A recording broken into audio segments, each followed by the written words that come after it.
Olá pessoal, tudo bem com vocês? Hoje nós vamos dar continuidade à parte de cálculo estequiométrico, porém em reações que envolvam rendimento.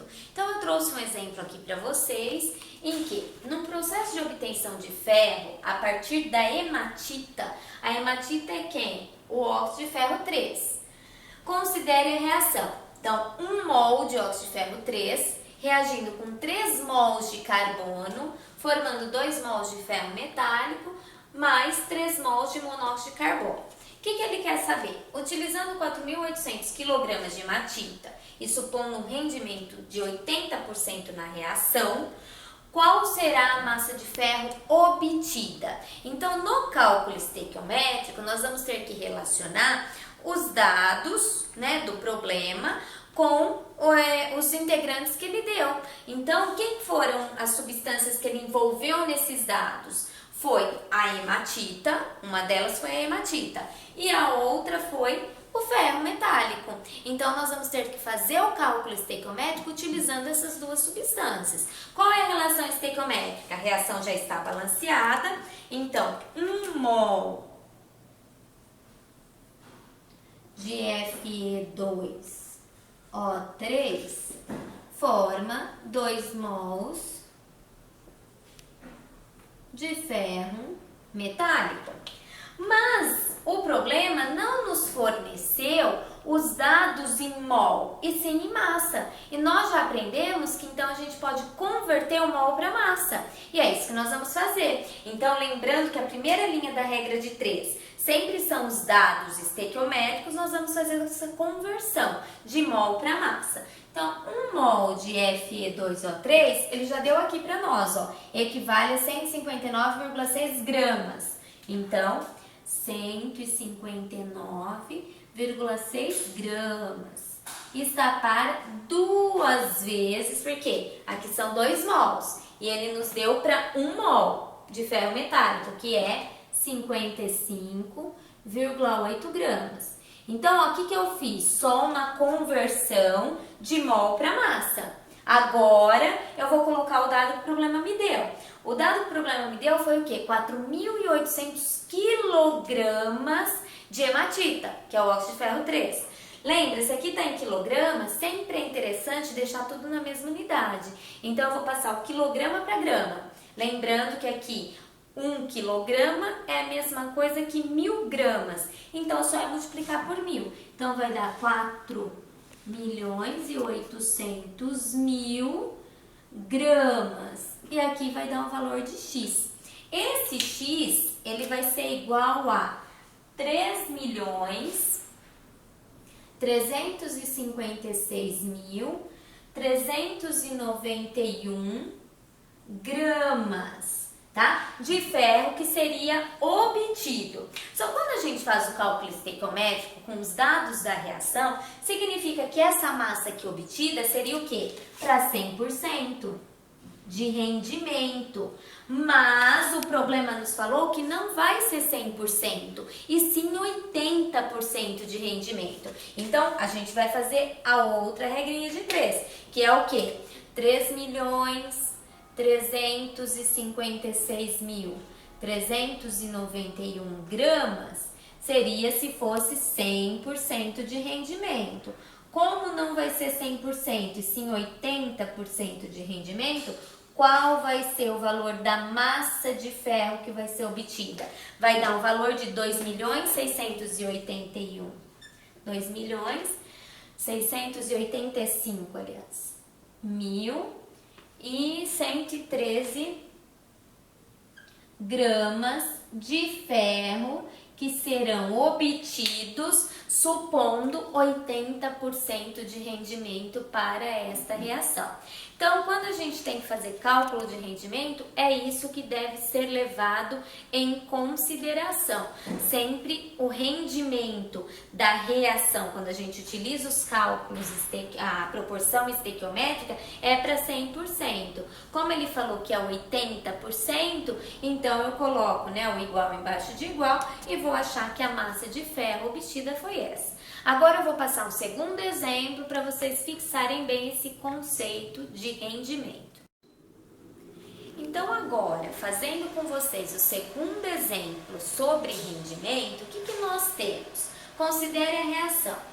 3 mols de cobre metálico reagindo com 8 mols de ácido nítrico, formando 2 mols desse gás, que é o monóxido de nitrogênio, mais 4 mols de água, mais 3 mols de nitrato de cobre 2. Então tá, nós temos essa reação, aí o que ele quer saber? Qual é a massa de cobre, ou seja, a massa do cobre, necessária para produzir 4,48 litros de NO nas condições normais de temperatura e pressão? Lembrando que o NO é um gás, então se ele está falando que é nas condições normais de temperatura e pressão, nós temos que lembrar daquela outra aula que eu falei sobre condições normais de temperatura e pressão.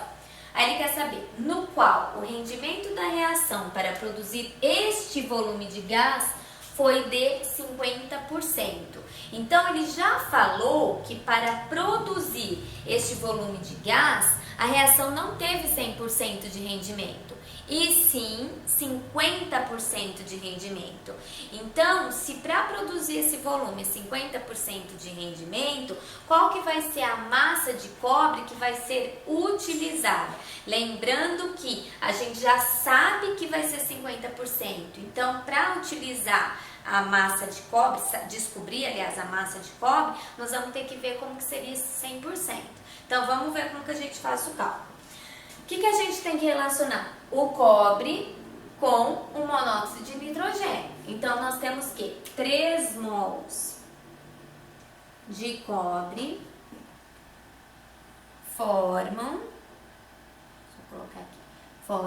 2 mols de NO. Mas a reação não trouxe os dados em mols. Para o cobre, ele está pedindo a massa. E para o NO, ele trouxe o dado em volume. Então, a gente vai ter que fazer as conversões necessárias. Então, o que a gente tem? 3 mols de cobre, 1 mol de cobre vai ser 63,5 gramas. Como eu tenho 3, eu vou multiplicar esse valor vezes 3, tá? E aqui nós vamos converter, não tá em mol, nós vamos converter para volume. Por que volume? Porque o dado que ele nos deu do NO foi em volume, foi em litros. Então, como que a gente faz a conversão? Como ele nos falou que é nas condições normais de temperatura e pressão, 1 mol, lembram aqui, ó, 1 mol de qualquer gás nas condições normais de temperatura e pressão equivale a 22,4 litros. Então, 1 mol de qualquer gás, isso nas condições normais de temperatura e pressão, equivale a 22,4 litros. Então, é isso que nós vamos fazer. Então, só que temos 2 mols. Então, 2 mols vezes 22,4 litros. E aí, fizemos a conversão. Agora, o que a gente vai colocar? Aqui embaixo do NO, o dado que ele nos deu, que é quanto? 4,48 litros, tá? Então, vou colocar aqui embaixo. E aqui eu vou achar a massa. Mas essa massa vai ser para 100% de rendimento? Não, porque ele já falou que esse volume produzido foi quando tem 50% de rendimento. Então, para esse volume aqui, nós vamos achar essa massa. Essa massa vai ser 50%. Só que a gente não pode partir disso daí. Então, é aí que a gente tem que fazer a outra conversão. Então, quando a gente faz o valor aqui, nós vamos achar que esse X é igual a 19,05 gramas de cobre. Mas isso no 50% de rendimento. Como aqui ele já falou isso pra gente, que é 50%, a gente tem que saber então qual é a massa que a gente tem que pegar para dar pelo menos esse 50% de rendimento. Então, qual é o cálculo que a gente faz? 19,05 gramas de cobre vai ser para 50% de rendimento. Se eu quero ter um 100% de rendimento, qual vai ser essa massa aqui? X é igual a, vai dar um valor de 38,10 gramas de cobre metálico que deve ser utilizado supondo que tenhamos 100% de rendimento, tá? Então, pessoal, era isso que eu tinha para falar para vocês hoje. Nas próximas aulas a gente ainda vai continuar com o cálculo estequiométrico, mas vamos mudar um pouquinho essa vertente, tá? Até mais, gente. Tchau, tchau.